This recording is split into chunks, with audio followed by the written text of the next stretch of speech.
Bismillahirrahmanirrahim. Assalamualaikum warahmatullahi wabarakatuh. Pertemuan brilian kali ini akan membahas soal UTS tahun lalu dengan mata kuliah Manajemen Operasi Lanjutan. Nah, sebelumnya soal tahun lalu itu sifatnya open book, tapi di sini dimintanya mengerjakan 3 soal dari 10 soal di bawah. Nah, 10 soal ini tuh terdiri dari hitungan dan teori dengan bobot 30 dan 35. Jadi kalau teman-teman mengestimasi waktunya takutnya nggak cukup untuk soal hitungan semuanya, teman-teman bisa di mix gitu. Jadi ada soal hitungannya 1, soal teorinya 2 dengan bobot kan kalau 35 dikali 3 itu 105 ya. Jadi udah mencapai gitu, udah memenuhi. Nah, jadi diharapkan teman-teman juga saat ujian menyiapkan printan dari catatan ataupun PPT-nya. Nah, kita langsung aja ke soal yang pertama. Di sini di nomor 4, Delta Group akan memperluas cabang bisnisnya, yaitu impor daging dengan kualitas premium. Nah, oleh karena itu, manajemen operasional cabang usaha itu tuh sedang mempertimbangkan akan mengimpor daging dari daerah mana. Delta Group juga harus mempertimbangkan negara mana yang akan dipilih antara Australia, India, dan Korea Selatan. Nah, selain itu juga dalam pengambilan keputusan tersebut, Delta Group tersebut melakukan analisis faktor yang terdiri dari kualitas, harga, dan jenis daging dengan bobot masing-masing 0,4, 0,3, dan 0,3. Data-data dari negara eksportir daging tersebut yaitu ini ada data kualitas, data harga, dan data jenis. Nah, di sini ada kesalahan dalam penulisan soal. Di sini harusnya jenis ya, di sininya tuh bukan harga. Tabelnya itu di sini harusnya keterangannya jenis. Kita diminta untuk buat hierarki pemilihan pemasok Delta Group. Yang kedua, tentukan pemasok mana yang seharusnya dipilih oleh Delta Group. Nah, sekarang kita jawab yang hierarki pemilihan pemasok Delta Group. Kita tinggal bikin diagram aja ya. Diagram hierarki di sini Delta Group itu sebagai tujuannya. Dia itu sebagai tujuan.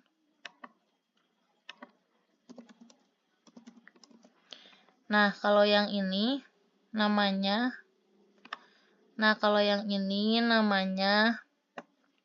kriteria.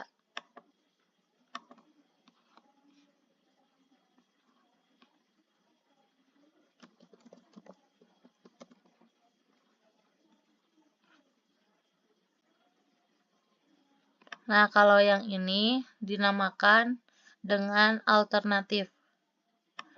Nah,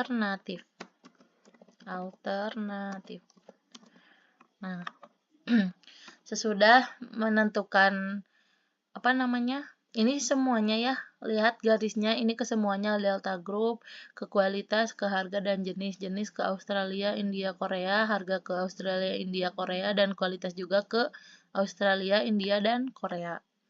Sesudah itu kita bikin tabel seperti ini untuk menentukan pemasok mana yang seharusnya dipilih oleh Delta Group.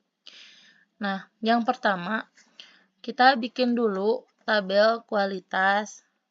Tabel ini tuh buat yang kualitas aja ya. Kualitas, tabel yang pertama, yang kedua, dan yang ketiganya ini. Nah, tabel yang pertama ini tuh kita menentukan dulu cara pembacaannya tuh seperti kayak gimana. Sebelumnya kita lihat dulu ya soalnya. Untuk yang kualitas, daging Australia lebih baik 3 kali lipat dibanding Korea Selatan. Berarti kita masukin di sini 3. Australia lebih baik 3 kali dari Korea. Nah, sekarang yang ini juga 4 kali lipat dibanding India. Berarti Australia 4 kali lebih baik dari India. Kita masukkan di sini 4. Yang ini 4. Nah, selanjutnya juga dan kualitas India 2 kali lebih baik dari Korea Selatan. Berarti daging India 2 kali lebih baik dari Korea Selatan. Nah, gitu teman-teman cara ngitungnya. Untuk ini tuh asalnya kosong ya. Ini tuh asalnya kosong kayak tabel yang ini. Tuh, ini kosong kan. Cara ngisinya itu berarti tadi kan udah dikatakan Australia 4 kali lebih baik dari India, berarti India itu kebalikannya, India 1/4 dari Australia. Yang ini juga sama, kan Australia 3 kali lebih baik dari Korea, berarti Korea 1/3 dari Australia. Yang ini juga sama, tadi udah diketahui India 2 kali lebih baik dari Korea, berarti Korea 1/2 dari India. Nah, gitu. Jadi ini tuh kebalikannya gitu. Sedangkan ini kenapa 1? Karena kan kalau Australia ke Australia berarti ya banding gitu. Artinya nilainya 1. Nah, sesudah itu kita untuk menentukan nilai ini didapat dari mana? Dari penjumlahan ini. Ini semuanya dijumlahin 1 ditambah 1/4 tambah 1/3, hasilnya 1,583. Yang ini juga sama, 4 ditambah 1 ditambah setengah, hasilnya 5,5. Yang ini juga sama, 3 tambah 2 tambah 1, hasilnya 6. Karena di sini kita ambil 3 angka di belakang koma, jadi ada 00 ya. Kita ambilnya 3 angka di belakang koma. Setelah menentukan nilai ini, selanjutnya kita ke tabel normalisasi. Cara menghitung tabel normalisasi yang di sini itu, ini didapat dari 1 dibagi dengan 1,583. Jadi tiap baris ini dibagi dengan jumlahnya. Ini juga sama, 1/4 dibagi dengan 1,58, hasilnya 0,158. Yang ini juga sama, 1/3 dibagi dengan 1,583, hasilnya 0,210. Nah, begitupun yang ini, 4 dibagi 5,5, hasilnya 0,727. 1 dibagi 5,5, hasilnya 0,182. Nah, begitupun yang Korea, cara menghitungnya seperti itu. Dan untuk hasilnya semuanya harus 1. Sudah itu, setelah menentukan ini, kita menghitung prioritas. Prioritas ini tuh dicari dari mana? Ini dari rata-rata setiap baris. Jadi, ini semua dijumlahin dan dibagi 3, hasilnya 0,620. Ini berarti 0,632 ditambah 0,727 ditambah 0,500 dibagi 3 karena jumlah ininya ada 3, hasilnya 0,620. Nah, begitu cara ngitungnya. Baik, sekarang kita lanjut ke tabel yang ketiga. Nah, ini didapat dari mana nilai 0,620 ini? Didapat dari prioritas 0,620 ini dikali dengan 1. Nah, begitupun yang bawahnya 0,620 dikali 1/4 dan 0,620 dikali dengan 1/3, hasilnya 0,620, 0,155, dan 0,207. Nah, kalau yang ini kita bedain warnanya biar nggak pusing. 0,224 dikali dengan 4 dikali dengan 1 dan dikali dengan 1/2. Hasilnya ini. Lanjut, yang ini juga didapat dari prioritas yang ini 0,156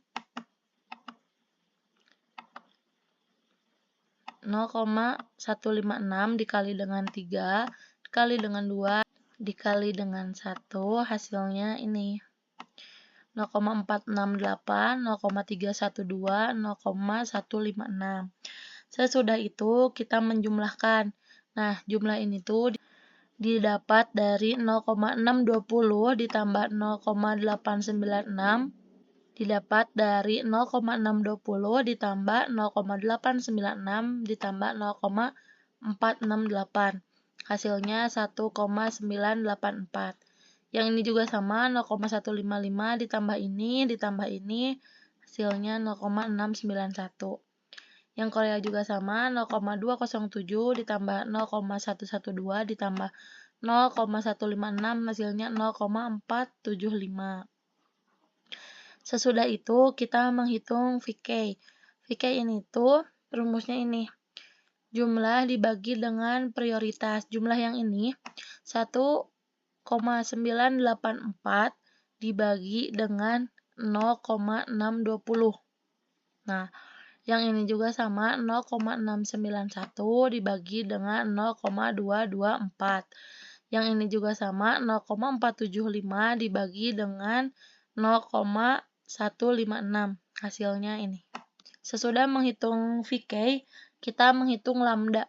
Lambda ini tuh dari mana? Lambda dari rata-rata VK. Jadi 3200 tambah 0,085 ditambah 3,045 dijumlahkan dan dibagi 3. Hasilnya 2,11. Sesudah menghitung VK, kita menghitung CI.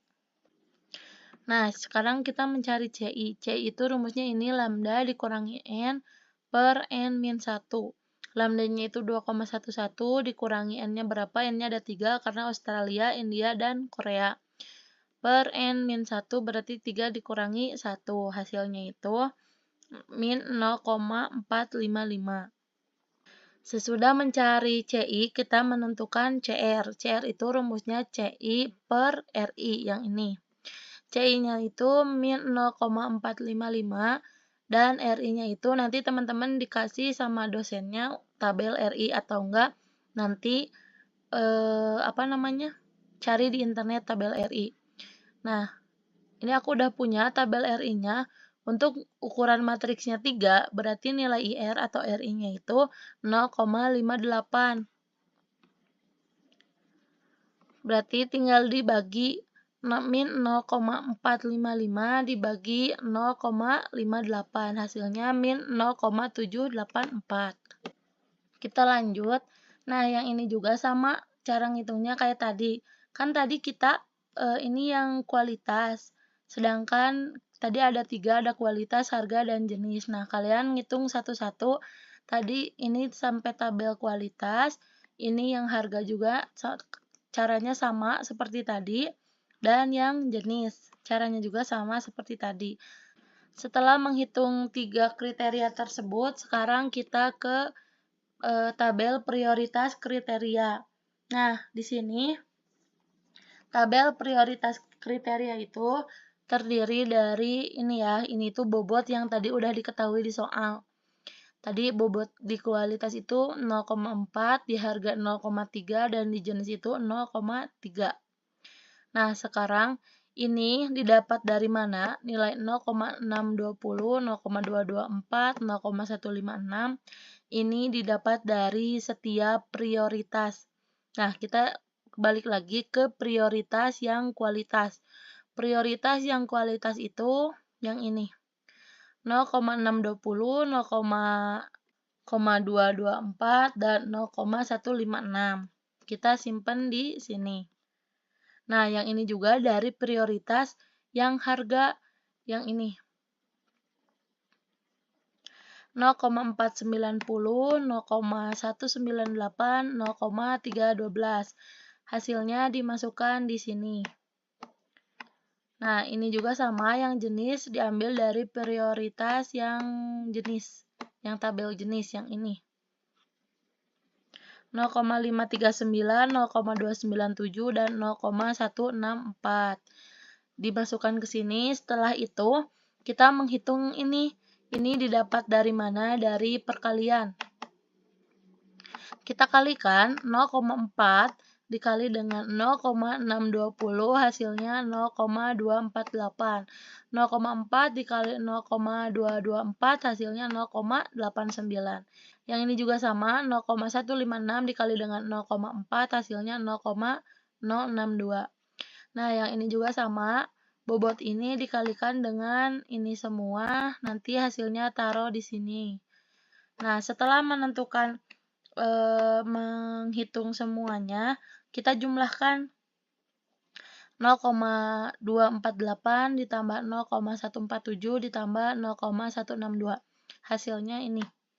Nah, setelah semua dijumlahkan, kita akan melihat prioritas mana yang harus dipilih oleh Delta Group.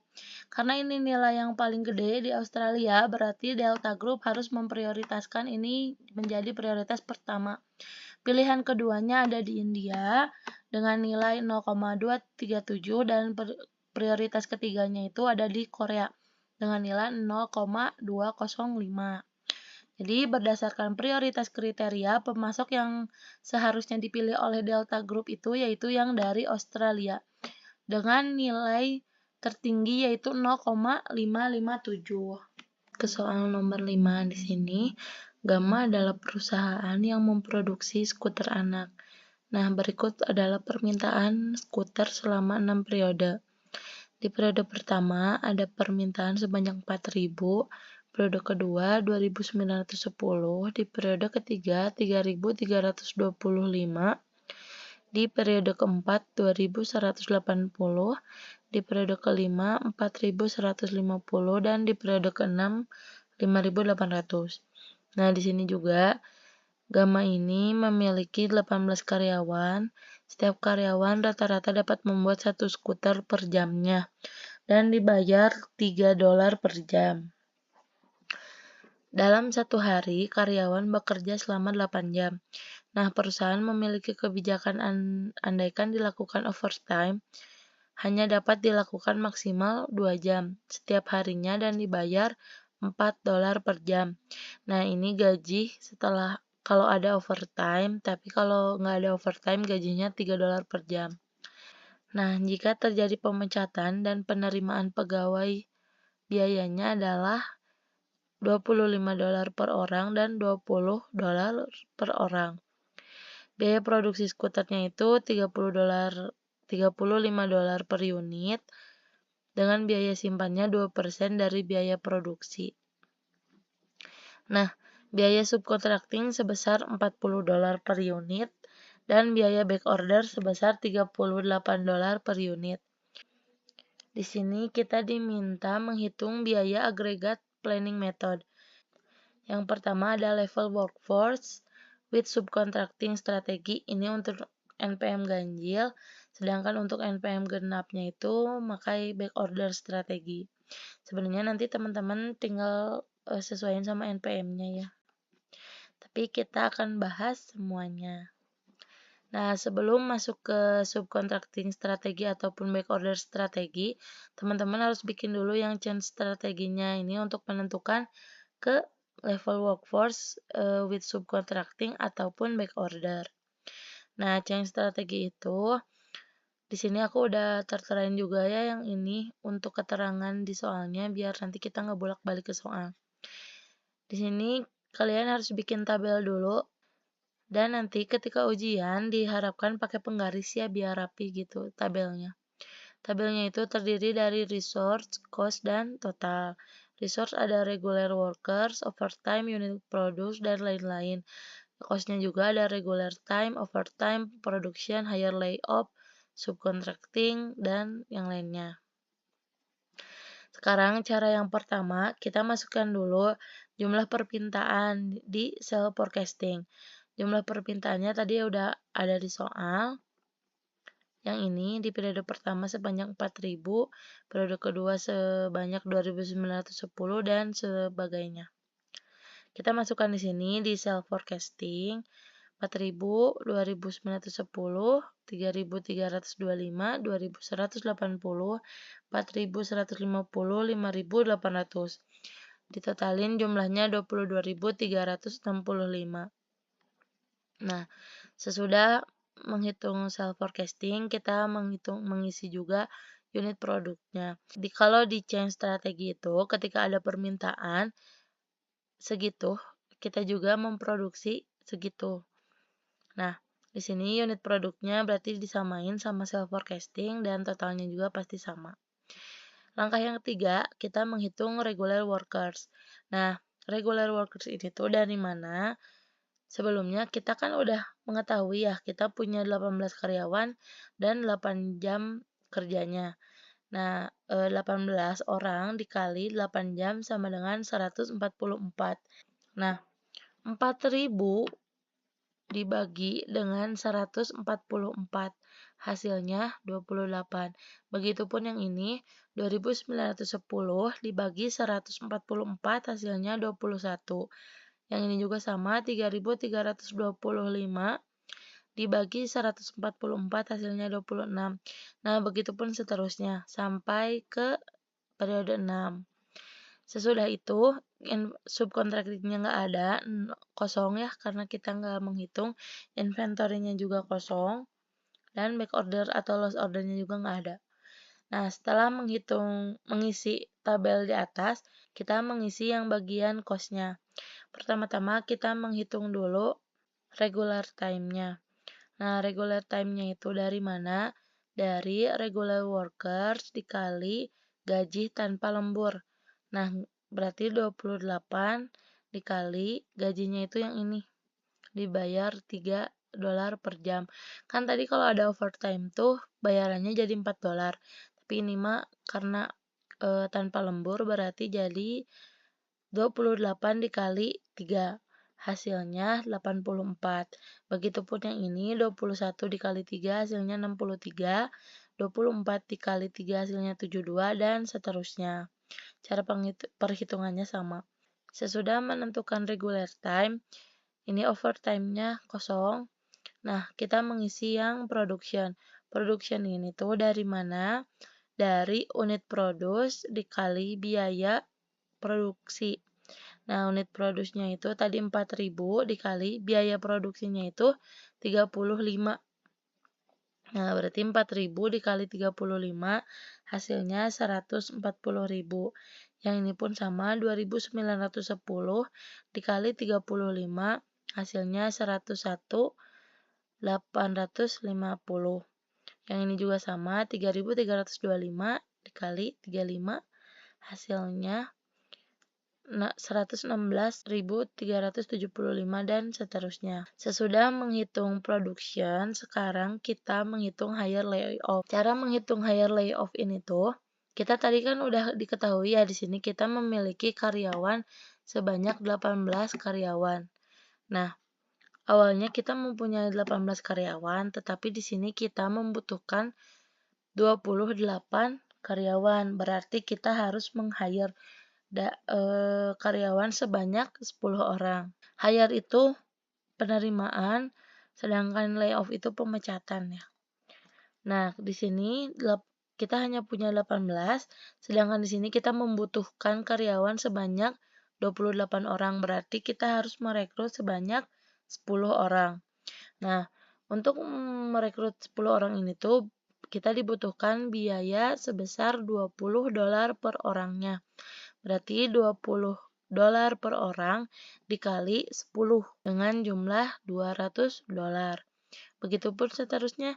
Di sini karena kita udah punya 28 orang, tetapi di periode 2 kita hanya membutuhkan 21 orang. Berarti kita harus melay-off sebanyak 7 orang. 7 orang ini tuh dikali dengan biaya pemecatan, yaitu $25 per orangnya. Berarti 7 dikali 25 hasilnya 175. Yang ini juga sama, karena kita tadi punya 21 orang, sedangkan di periode ketiga kita butuh 24, berarti kita harus meng-hire sebanyak 3 orang. Nah, biayanya itu $20 per orang, berarti 20 dikali 3 hasilnya 60. Nah, seterusnya juga sama, yang ini juga di sini kan kita udah punya 24, tapi di periode keempat kita hanya butuh 16 orang, berarti kita lay off 8 orang. Ada pemecatan sebanyak 8 orang, biayanya itu $25 per orang, berarti $25 dikali 8 hasilnya 200, begitupun seterusnya. Nah, subkontraktingnya nggak ada, inventory carry-nya 0, dan back order-nya juga atau loss order-nya juga 0. Berarti kita tinggal totalin 84 tambah 140.000 ditambah 200 hasilnya 140.284. Begitupun ke pinggirnya. Nah, sekarang kita menghitung yang level workforce with subcontracting strategi. Gimana caranya? Caranya sama aja kayak tadi. Namun yang membedakannya itu di sini kita masukin dulu self forecasting-nya. Kan tadi permintaan pertamanya 4.000, 2.910, 3.325 dan seterusnya. Di sini totalnya 22.365. Nah, untuk unit produksinya itu jumlah subkontrakting dibagi periodenya itu kan ada 6. Nah, 22.365 dibagi 6 hasilnya itu 3727,5 atau 3.727,5. Karena ini barang otomatis kan nggak bisa koma ya, kita naikin buletin jadi 3.728. Sebenarnya kalau misalkan ini hasilnya nggak koma, teman-teman bisa membagi ratanya, berarti kan jumlahnya itu nggak koma dan pasti di sininya totalnya itu hasilnya sama 22.365. Kenapa ini 22.368? Dikarenakan di sini tadi di pembagiannya ada koma, jadi kita buletin ke atas karena ini barang. Nah, di sini masing-masingnya 3.728 semuanya sama. Nah, sesudah menentukan unit produk, kita masuk ke regular workers. Nah, kita tinggal menghitung 3.728 dibagi 144 yang tadi, yang ini. Hasilnya itu 25,8. Nah, karena ini pekerja berarti tidak bisa koma, kita harus membulatkannya, berarti kita butuh 26 orang. Nah, karena unit produknya sama, berarti otomatis pekerjanya juga sama. Nah, selanjutnya kita ke inventory. Inventory di awal itu 0, karena sebelumnya kita nggak punya persediaan awal, jadi di periode pertama ini 0. Nah, di sini kan sell forecasting-nya 4.000. Sedangkan unit produk kita tuh 3.728, berarti kita kurang kan. Nah, kita taruh di subcontracting 272 karena untuk memenuhi permintaan di periode pertama. Nah, kita lanjut ke periode kedua. Di sini 272 ditambah 3.728 dikurangi 2.910. Hasilnya 818. Nah, sekarang kita lanjut ke perhitungan periode kedua. Di sini kan ada sell forecasting sebanyak 2.910. Sedangkan kita memproduksi sebanyak 3.728. Berarti tinggal kita kurangi 3.728 dikurangi 2.910. Kita ada persediaan di gudang sebanyak 818. 818 ditambah 3.728 dikurangi sell forecasting-nya 3.325, hasilnya 1.221. Begitupun sama karena di inventory kita ada barang di gudang, anggapnya kita tambahkan ke unit produksi yang keempat, 1.221 ditambah 3.728 dikurangi 2.180, hasilnya 2.769. Begitupun seterusnya, ini ditambah ini, dikurangi ini, hasilnya ini. Nah, sisa di sini ditambah ini, dikurangi ini, hasilnya ini. Nah, begitu teman-teman. Selanjutnya, setelah menghitung inventory dan subcontracting, kita selanjutnya ke bagian yang cost. Yang pertama kita menghitung regular time. Cara menghitung regular time sama kayak tadi, di mana regular workers-nya dikali gaji tanpa lembur. Regular works-nya tadi kan 26. Karena ini sama dari periode pertama sampai periode ke-6, berarti regular times-nya juga sama semuanya. Berarti 26 dikali tadi biaya gajinya itu 3 $3, berarti 26 dikali 3 hasilnya 78 di periode pertama sampai periode ke-6. Jangan lupa di sini ditotalin. Setelah itu karena nggak ada overtime, di sininya kosong. Sesudah menentukan regular time dan dilihat nggak ada overtime, kita menghitung production. Production ini dari unit produce dikali biaya produksi. Unit produksinya tadi sebanyak 3.728 karena dari periode pertama sampai periode ke-6 ini sama, berarti nanti biayanya juga sama. Nah, berarti 3.728 dikali biaya produksinya itu $35 per unit. Nah, berarti 3.728 dikali $35 hasilnya $130.480. Nah, dari periode pertama sampai periode ke-6 sama, jangan lupa ditotalin $782.880. Nah, di sini setelah menghitung production, kita menghitung hire atau layoff.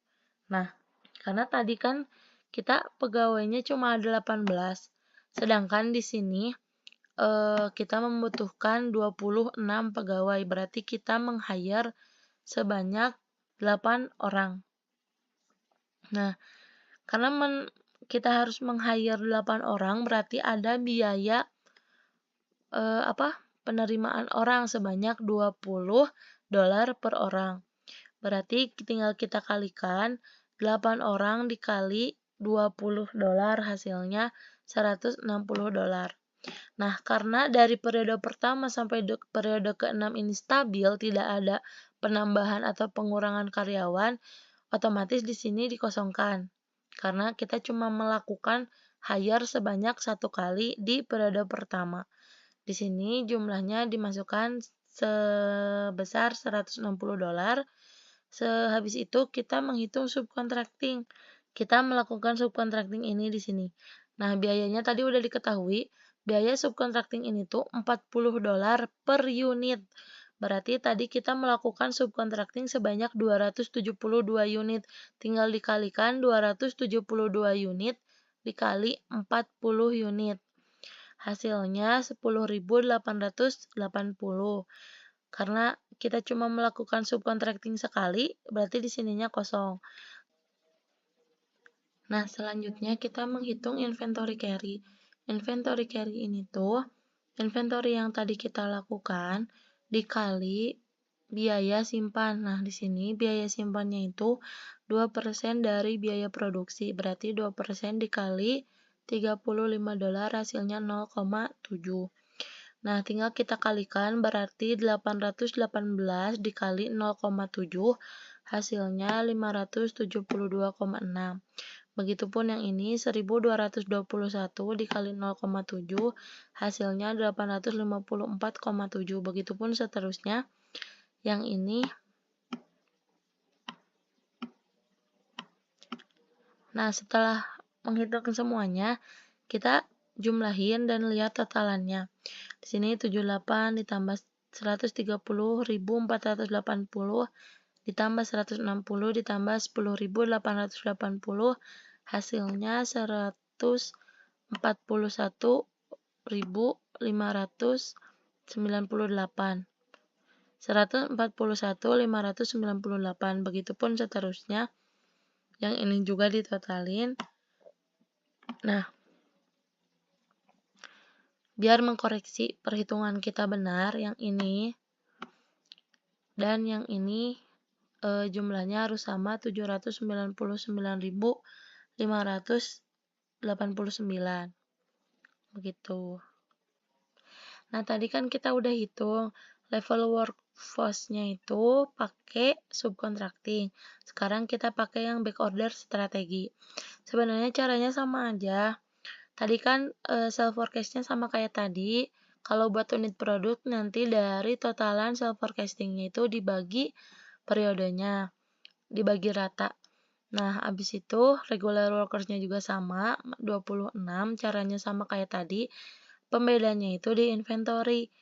Kan kita nggak pakai subcontracting ya. Kita sekarang pakai inventory dan back order. Dimana ketika jika self forecasting-nya itu lebih besar dari unit produce, kan ini self forecasting-nya itu 4.000, sedangkan unit produce-nya itu 3.728. Nah, ini dalam strategi ini berarti diperbolehkan melakukan back order. Nah, atau dikerjakan di periode selanjutnya. Di sini kan kurangnya 272. berarti di si produksinya itu ini bisa dilakukan di periode kedua. Jadi di back order di periode pertama dimasukkan di sini, nanti tinggal dijumlahin 272 ditambah 3728 dikurangi 2910. Nah, jadi ada di inventory sebanyak 1090. Begitupun seterusnya 1090 ditambah 3728 dikurangi 3325, hasilnya 1493. Selanjutnya juga sama, 1493 ditambah 3728 dikurangi 2180, hasilnya 3041. Begitupun seterusnya, ini ditambah ini dikurangi ini, hasilnya ini. Nah, sesudah menghitung inventory dan back order atau loss order, kita ngitung sekarang yang bagian cost-nya. Yang pertama, kita menghitung regular time-nya dulu. Caranya sama seperti tadi. Regular time itu regular workers dikali gaji tanpa lembur. Berarti regular workers-nya itu 26 dikali gaji tanpa lemburnya tadi $3 per jam. Berarti 26 dikali 3 hasilnya 78. Karena dari periode pertama sampai periode ke-6 ini stabil pekerjanya, berarti kita di sini juga biayanya stabil. Sudah itu kita menghitung production. Productionnya itu sama kayak tadi, dari unit produce dikali biaya produksi. Unit produksinya itu 3728 karena dari periode pertama sampai 6 ini stabil, berarti yang ini juga sama, pengeluaran kita tetap segitu. Nah, sekarang di hire layoff, di sini sama kayak tadi, karena kita cuma punya 18 orang, sedangkan kita membutuhkan pegawai sebanyak 26 orang, berarti kita harus meng-hire sebanyak 8 orang dengan biaya $20 per satu karyawan. Berarti 20 dikali 8 yaitu $160. Setelah itu kita menghitung inventory carry-nya, sama juga kayak tadi, biaya simpan dikali inventory carry. Nah, di sini kenapa 0? Karena minus 272 ini tidak perlu dimasukkan karena anggapnya kita tidak menyimpan barang di gudang gitu. Tidak ada penyimpanan. Nah, di sini dinolkan. Yang ini kita hitung 1090 dikali biaya simpannya itu tadi 0,7, hasilnya 763. Yang ini juga sama, 1493 dikali 0,7, hasilnya 1045,1, dan seterusnya. Setelah kita menghitung satu per satu, jangan lupa ditotalin antara jumlah total ini sama yang ke pinggir ini harus sama, harus balance gitu. Jadi totalnya itu setelah jumlahkan 789.470,6. Nah, kalau teman-teman misalkan sekarang ke bagian yang level subcontracting, yang NPM ganjil, berarti hanya bikin change strategi sama subcontracting aja. Nah, sedangkan kalau bikinnya itu yang back order, berarti bikinnya itu yang change strategi sama back order aja. Setelah menghitung masing-masing dari tabel ini, kita bikin kesimpulan berdasarkan perhitungan di atas, strategi agregat planning yang paling efisien untuk dilakukan oleh perusahaan Gamma adalah change strategi dengan total biaya 784.387. Nah, selanjutnya kita masuk ke soal nomor 6. Di sini udah diketahui PT Alfa memproduksi berbagai macam tas berbahan kulit. Nah, jam kerja perusahaannya itu 8 jam per hari. Selama 1 tahun produksinya itu cuma 250 hari. Ini udah diketahui capacity-nya itu sebesar 5%. Nah, berikut merupakan data waktu produksi, setup, lot size, dan peramalan permintaan. Nah, kita tinggal masukin aja ya. Oh, sebelumnya kita diminta untuk menghitung jumlah mesin yang dibutuhkan perusahaan dan capacity gap jika perusahaan saat ini hanya memiliki 14 mesin. kita masukin C besarnya itu capacity nya itu 5%, N-nya itu tinggal dikali ya yang tadi 250 hari per tahun dikali 1 shift kerja dikali 8 jam per hari. Dengan total 2000 di sini kita jawab aja caranya itu M sama dengan peramalan permintaan per tahun dikali waktu prosesnya. Nah, ditambah peramalan permintaan per tahun dibagi lot size dikali setup gitu. Nah, ini tuh satu-satu jadi ngitungnya tuh kan karena ini ada 4 produk ya. Kita hitung satu-satu. Yang pertama dulu dari bucket bag-nya itu peramalan permintaan per tahunnya itu 5.000. Kita masukin di sini 5.000.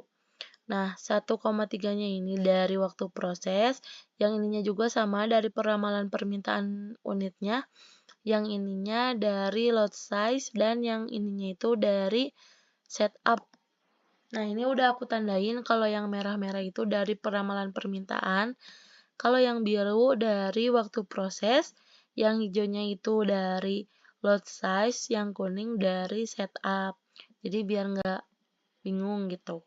Nah, dibagi 2000-nya ini N besar yang tadi, N, dikali 1 dikurangi 5-nya ini dari mana? 5-nya dari ini, dari capacity nya. Karena ini kan 5%, berarti kita jabarkan menjadi 5/100.